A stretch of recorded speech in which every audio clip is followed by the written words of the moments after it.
Okay, so here's a quick video on how to install plugins into WordPress.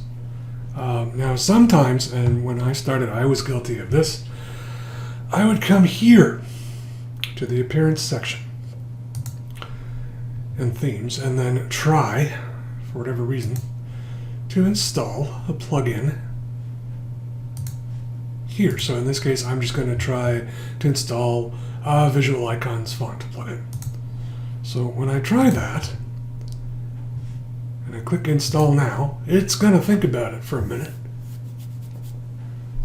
and it's going to come back with this.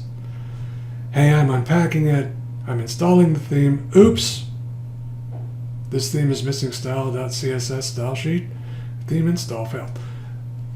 That's because it's a plugin, right? And like I said, it's easy to goof and hit the wrong button, and that's fine.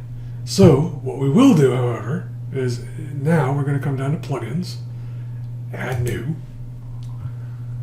and upload plugin,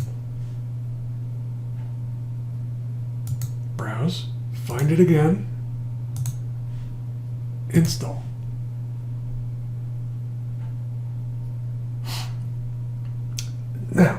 Now here it says we've been successful, so all we have to do is activate it. Right? And this works the same for any plugin you'd want to install. The only thing you have to make sure is that you've got the right memory settings for whatever it is you want to install, because sometimes plugins can be quite large.